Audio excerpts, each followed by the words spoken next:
السلام عليكم الإخوان، تحية طيبة للجميع ومرحبا بكم مع أخوكم وصديقكم علي على قناتكم قناة فرنسا للدارجة. فيديو جديد خفيف ظريف غادي نهضروا فيه على مجموعة ديال الأخبار. لكن الإخوان قبل كل شيء فما تنساوش التطبيق ديالنا، تطبيق ساند ويف الخوت اللي كنصيفطوا به الفلوس للأهل والأحباب ديالنا في المغرب. ممكن لك تصيفط فلوس من أوروبا الإخوان، مجموعة ديال الدول من بينهم إيطاليا، بلجيكا، إسبانيا وفرنسا الإخوان، زائد كندا، امريكا، وما نساوش بريطانيا الخوت. الناس اللي ساكنين هنا ممكن يصيفطوا الفلوس، والتطبيق راه نسبه الصرف فيه مزيانه بزاف، زائد رسوم الخدمه زيرو. ولا دخلتوا الكود برومو علي 10 او علي 10 عندكم 10 اورو هديه في اول مره تستعملوا التطبيق الاخوان. والحباب ديالكم راه كيشدوا الفلوس ديالهم اما من وكالات الشعبي كاش او من وكالات كاش بلس، نتوما اللي بغيتوا الاخوان راك تختاروها. ندوي على بركة الله الإخوان. فالموضوع ديالنا اليوم غادي يكون فيه جوج ديال المحاور. المحور الأول هو الجنسية الفرنسية، والمحور الثاني الإخوان هو امتحان اللغة. فبالنسبة للجنسية الفرنسية الإخوان بزاف الأشخاص كيحاولوا أنهم يطلبوها، فكان واحد التصريح ديال وزير الداخلية ضامنة اللي هضر في هذا الموضوع هذا، وقال لهم بأن الجنسية الفرنسية تقلص العدد اللي كيمنحوه للناس، يعني الرفض باش بصيغه اخرى، يعني كاين الرفض في هذه في الجنسيه 30% مؤخرا الاخوان. 30% ديال الطلبات يعني ترفضوا، والنسبه ديال الحصول ديال الناس على الجنسيه الفرنسيه نقصات ب 30%. والسبب الاخوان وقال لهم انهم كيركزوا على العمل، كيركزوا على اللغه حتى هي. لهذا يعني فالنسبه بدات كتنقص شويه مؤخرا، وهذا يا اخوان يدل على داكشي اللي كنقول لكم ديما، بان الامور كتزير من عام مورا عام، مع مورا عام كيزيدوا حاجه، كيزيروا في حاجه واحده اخرى. لهذا الا كانت عندك يعني سواء في بطاقه 10 سنين، سواء في ديال عامين، سواء جنسيه، كانت عندك يعني جميع لي كونديسيون، يعني جميع الحوايج اللي طالبين متوفرين فيك، ادفع، ما تبقاش تسنى صديقي، حيت من الغدا ما عارفينش شنو اللي كاين. هذه المهم، هذه بعجاله الاخوان. انا بغيت نركز على اللغه. فيما كتعرفوا مؤخرا فكاين قانون الهجره، وكنسمعوا دائما بانهم غادي يزيروا في اللغه. الاندماج غادي يكون يعني مرتبط باللغه، يعني الناس خصهم يكونوا عندهم واحد المستوى ديال اللغه، وغادي يدوزوا واحد الامتحانات. وهذا الشيء الاخوان راه كان ماشي ما كانش، يعني حاليا فاش كتمشي دوز لوفي اللي هو المكتب ديال الهجره، كدوز واحد التيست كيشوفوا النيفو ديالك، واش عندك A1 ولا A2 ولا شوف انت شنو عندك، وعلى حسب النيفو ديالك فهما راه كيقيدوا كما كنقولوا.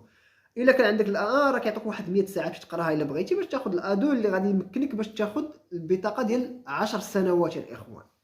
واللي بغى ياخذ يعني بغى يدفع الجنسيه خصو البي واحد، البي 1. فاللي كاين الاخوان كما كتعرفوا عندنا القناه كاين الباج، كاين هذه. تواصلت معايا واحد السيده، المهم بانتي كتسول على القضيه ديال انها ما جابتش ما نجحاتش في الامتحان ديال الA2 وجاها صعيب. وبقينا كنتناقش انا وياها، كنهضر انا وياها شنو المشكل هذه. قالت لي راه وقع لي مشكل غير مع رمضان والعيا والستريس، وهي يعني في الاسئله اللي خصها تجاوب في البيسي يعني كتصنت واحد النص، وفي الاخر خصها تقول لهم داك النص علاش كيهضر، يعني كتصنت، وخصك ملي يسولوك السؤال خصك تقول لهم علاش كيهضر داك النص. ما علينا الاخوان، قالت لي راه ما جابش الله هادي، وعندي ليكسبرسيون كريت، ليكسبرسيون اورال، الفهم قال لي عنده كاملين عندها مزيان، غير في القضيه ديال البيسي تما اللي ما يسرش الله، وجابت فيها 10 على 25.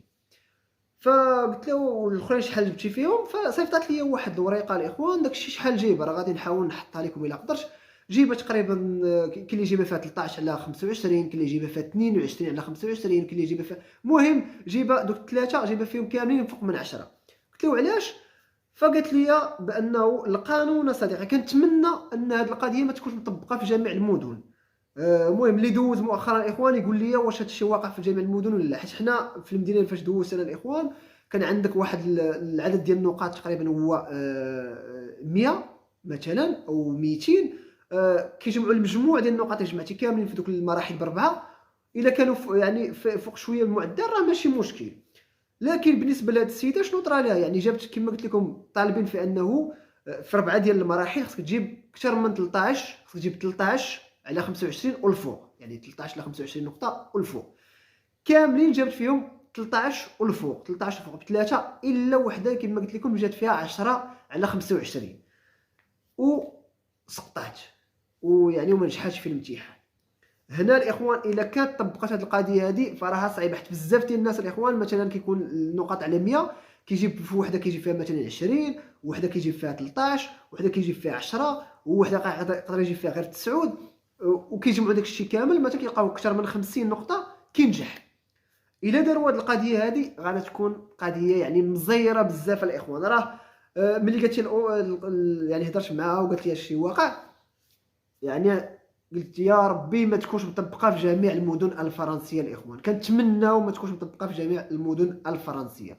المهم هذه غير بغيت نشارك معكم هذه القضيه هذه الاخوان، وباش تعرفوا راه اللغه مهمه. وانا اللي كيعصبني الاخوان هما ديك الناس اللي عندهم الوقت وكيعطيوهم يقراو فابور وما كيمشيش، لا حكا ما عجزت هادي، لا ما عنديش الوقت. انت راه عندك الوقت غير ما باغي تمشي. الناس اللي خدامين حتى هو عطاكم تقراو سيروا، راه كاينين بزاف ديال الجمعيات كيقراو السبت تقرا واحد جوج سويعات ديالك، جوج سويعات ولا ثلاثه مثلا من 9 حتى 12، او من 3 سوايع ديالك الا كثرتي معاهم نهار السبت وكتمشي في حالاتك اصديقي. يعني ماده ما جاب الناس كيريحوا في القهوه 4 5 السوايع ديك الساعه الوقت موجود. المهم هذا ما كاين الاخوان، وغادي نختموا الاخوان بواحد واحد الحادثه وقعات والبارح في مارسيل الاخوان، انه 3 ديال الشباب توفاو وماتوا. واحد فيهم راه عنده 16 عام من الجاليه ديالنا، يعني من وليدات الجاليه، عنده 16 سنه الاخوان. والسبب على ما يروج هو تصفيه حسابات ما بين التجار ديال الممنوعات على الخوت، فجاو تيراو فيهم وهربوا. لحد الان راه دوك الناس اللي تيراو راهم هربانين باقيين ما شدوهمش. وكما قلت لكم توفاو 3، يعني واحد جوج عندهم 20 عام او اكثر، وواحد عنده 16 عام باقي قاصر الخوت يعني توفى. فلهذا الخوت راه حاولوا تراقبوا الوليدات ديالكم. هاد الطريق راه ما مناش سوا قاصر سوا ماشي قاصر، هاد الطريق ما مناش. بزاف الناس جاو هنا للغربه ومشاو في الطريق والحياه ديالهم راه عذاب الاخوان. دابا هذا ما كاين، كنترحموا على هاد الوليد المسكين ودوك الناس اللي هما اللي ماتوا دوك ب3. والله يهدي الجميع الاخوان. وراه كما قلت لكم ديما كنقولها، الروح عزيز عند الله، واي واحد دار شي حاجه راه ضروري غادي يتعاقب. كونوا هاني من هذه القضيه هذه الاخوان. وقعت في مارسيليا وكلشي كيعرف مارسيليا الاخوان كي دايره. راه مارسيليا كتدخل لها كتحبها شي مدينه ديال العرب. كلشي فيها كلشي في هذيك مارسيليا الاخوان. فالواحد الا قدر يتجنبها غيتجنبها الاخوان، والله العظيم. الا قدر شي واحد يتجنب مارسيليا غير على حساب الوليدات ديالكم، فهمتي قضيه شويه قاصحه تمايا. عطا الله المدن اللي مكالميه الواحد يمشي ليهم وصافي. ولكم واسع النظر. وهذا هو الفيديو ديال الاخوان. نتمنى تكون كانت فيه الافاده والاستفاده. وتحيه للجميع. وكنوصيكم عاوتاني الناس اللي دوزوا مؤخرا اي امتحان A2 B1 اي امتحان يقولوا لي واش بصح تبدلت القضيه عندهم ولا لا. وتحياتي لكم.